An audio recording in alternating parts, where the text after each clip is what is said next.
श्री सीताराम। श्रीमद् भगवत गीता की इस यात्रा में आपका स्वागत है। यह जो यात्रा है वह अध्याय 5 श्लोक क्रमांक 24 तक आ पहुंची है। यहाँ भगवान सांख्य योगी के बारे में बात कर रहे हैं। वह बतला रहे हैं कि सांख्य योगी को जो पद प्राप्त होता है वह क्या है और वह किस प्रकार प्राप्त होता है।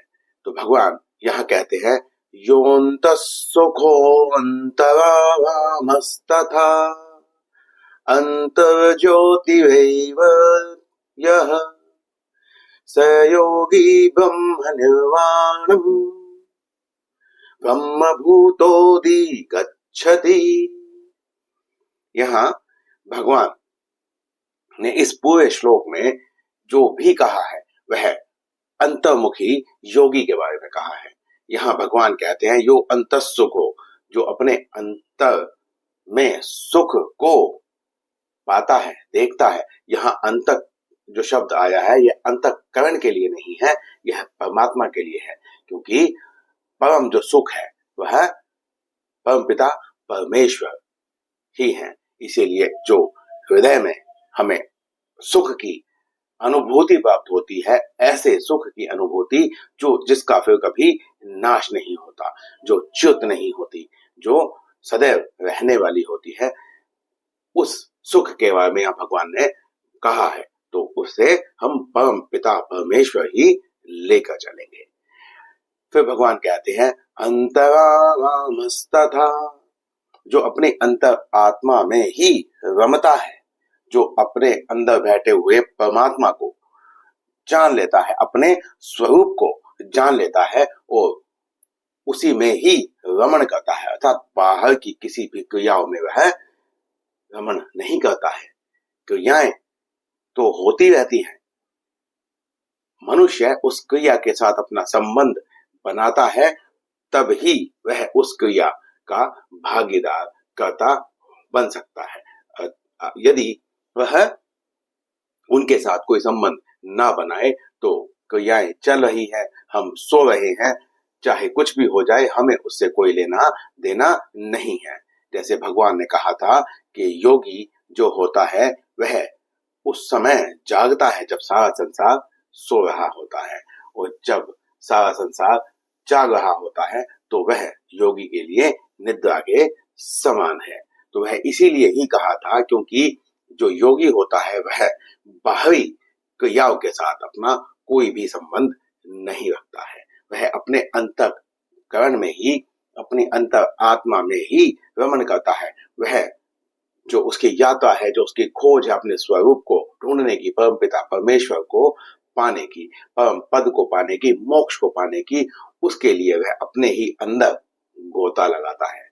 तो इसीलिए जो अपने अंतरात्मा में ही रमण करता है, ज्योतिरेव यह, वहां पर जो प्रकाश है उस प्रकाश को, उस परम प्रकाश को वह प्राप्त करने का प्रयत्न करता है। उसके जितने भी क्रियाएं होती हैं उस प्रकाश से प्रकाशित होने की होती है, क्योंकि हमारा जो शरीर है जिसे हम 3 शरीर कहते हैं, कारण, सूक्ष्म और स्थूल।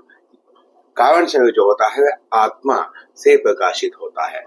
तो इसीलिए वह जो प्रकाश है अर्थात अपने आत्मा के स्वरूप को जानना, अपने आत्मा का नित्य संबंध किसके साथ है, कौन है आत्मा, कौन है हम, इस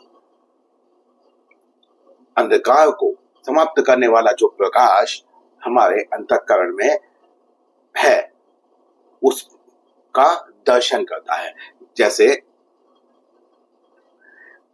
भगवान ने यहाँ पर कर्म योगी के लिए भी कहा था कि यदि कोई कर्म योगी किसी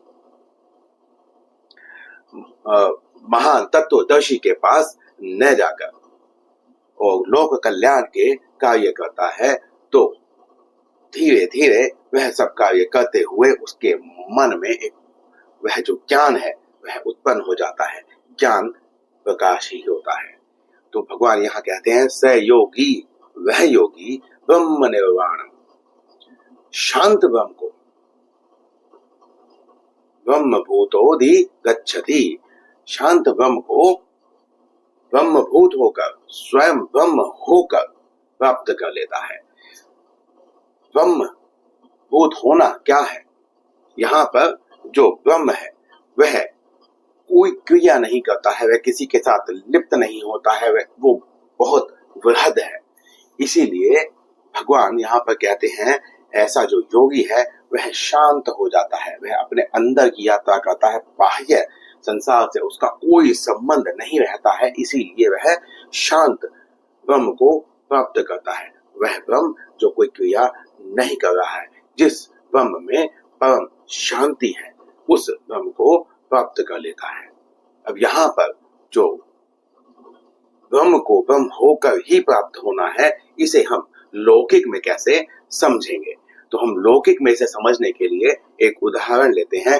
जैसे समुद्र होता है, वह मान लीजिए परमात्मा है। जब समुद्र में से यदि हम एक बूंद पानी निकाल लेते हैं, तो क्या उस समुद्र के जो उस एक बूंद जल में वो सभी गुण नहीं होते हैं जो समुद्र में होते हैं? ऐसा नहीं है।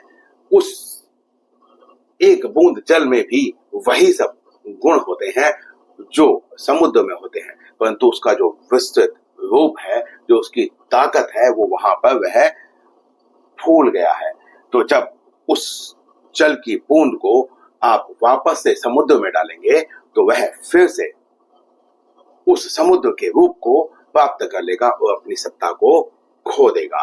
तो यहाँ पर अपने अहम को खो देना और परमपिता परमेश्वर की ही सत्ता को मान लेना, यही सांख्य योग है। और यह इस प्रकार का योगी जो यह समझता है कि मैं उसी परमपिता परमेश्वर का स्वरूप हूं, और जब मैं इस अंधकार से जीत जाऊंगा तो मैं उस शांत ब्रह्म को प्राप्त कर लूंगा, यह एक परीक्षा के ही समान है। तो इस श्लोक में इतना ही। मिलते हैं अगले श्लोक में, अगले वीडियो में। श्री सीताराम।